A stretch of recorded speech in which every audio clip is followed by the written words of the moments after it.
Hello everyone, আসসালামু আলাইকুম। আজকে আমি আপনাদের জন্য নিয়ে এলাম ঢ্যাঁড়স ভাজি রেসিপি। অল্প সময়ে খুব সাধারণভাবে এই মজাদার ঢ্যাঁড়স ভাজিটি করে নেওয়া যায়। আশা করছি আজকের রেসিপিটি আপনাদের কাছে ভালো লাগবে। প্রথমে ঢ্যাঁড়সগুলোকে আমি খুব ভালো করে ধুয়ে পানি ঝরিয়ে নিয়েছি। এখন এগুলোকে কেটে নিব। একটা ছুরির সাহায্যে আমি এটাকে কেটে নিচ্ছি। আপনারা চাইলে এই কাজটা বটি দিয়েও করতে পারেন। এভাবে একটু ছোট ছোট করে আমি ঢ্যাঁড়সগুলো কেটে নিব। যারা নতুন রাঁধুনি আছেন, আশা করছি আজকের রেসিপিটি তাদের অনেক উপকারে আসবে।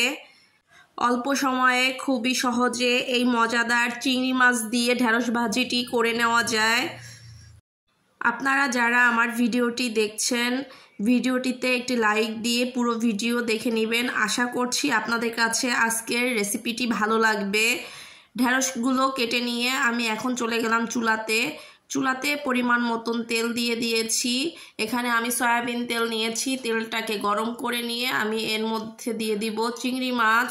চিংড়ি মাছটাকে আমি আগের থেকে কেটে ধুয়ে পরিষ্কার করে নিয়েছি। আমি এখানে ছোট সাইজের চিংড়ি মাছ নিয়েছি। চিংড়ি মাছটাকে একটু ভেজে নিয়ে এখন এর মধ্যে দিয়ে দিব পেঁয়াজ কুচি, দিয়ে দিচ্ছি রসুন কুচি। আমি এখানে মাঝারি সাইজের 2টা পেঁয়াজ কুচি করে নিয়েছি এবং 3 কোয়া রসুন কুচি দিয়েছি। এখন পেঁয়াজ কুচি, রসুন কুচি এবং চিংড়ি মাছটাকে আমি কিছুক্ষণ ভেজে নিব।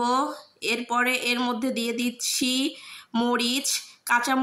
কাঁচামরিচটাকে আমি মাঝখান থেকে কেটে দিয়ে দিয়েছি। এখানে আমি 4-5টার মতন কাঁচামরিচ কেটে দিয়ে দিয়েছি। আপনারা চাইলে বেশি বা কমও দিতে পারেন।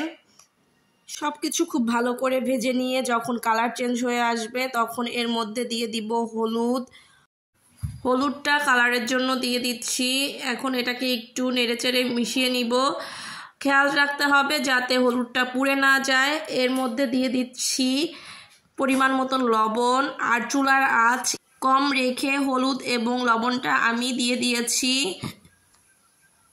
এর মধ্যে দিয়ে দিব কেটে রাখা ঢ্যাঁড়সটাকে আমি কাটার আগে ভালো করে ধুয়ে নিয়েছি। কাটার পরে আর ধোয়ার প্রয়োজন নেই। এখন আমি নেড়েচেড়ে খুব ভালো করে মিশিয়ে নিচ্ছি। চিংড়ি মাছ দিয়ে এইভাবে ঢ্যাঁড়স ভাজি করলে সবাই কাড়াকাড়ি করে খাবে। ঢ্যাঁড়সগুলো কাটার আগে ভালো করে ধুয়ে পানি ঝরিয়ে তারপরে কাটলে ঢ্যাঁড়স ভাজিটা অনেক ঝরঝরে হবে, পিছলা ভাব থাকবে না। আপনারাও এইভাবে ঢ্যাঁড়স ভাজি করার জন্য ঢ্যাঁড়সটাকে কাটার আগে ভালো করে ধুয়ে পানি ঝরিয়ে নেবেন। এতে করে ঢ্যাঁড়সটা খুব পারফেক্ট ঝরঝরে হবে। এ পর্যায়ে ঢাকনা দিয়ে ঢেকে দিব। কিছুক্ষণ পরে ঢাকনা তুলে একটু নেড়েচেড়ে নিব। এভাবে 2 থেকে 3 বার ঢাকনা দিয়ে ঢেকে আমি এটাকে ভাজি করে নিব। এরপরে ঢাকনা তুলে এটাকে আরও কিছুক্ষণ ভালো করে ভেজে নিতে হবে। চুলার আঁচ মিডিয়ামে রেখে আমি ঢ্যাঁড়স ভাজিটা করে নিব। চিংড়ি মাছ দিয়ে এভাবে ঢ্যাঁড়স ভাজি করলে কিন্তু খেতে দারুণ হয়। ভাজতে ভাজতে এটার কালার দেখুন চেঞ্জ হয়ে এসেছে।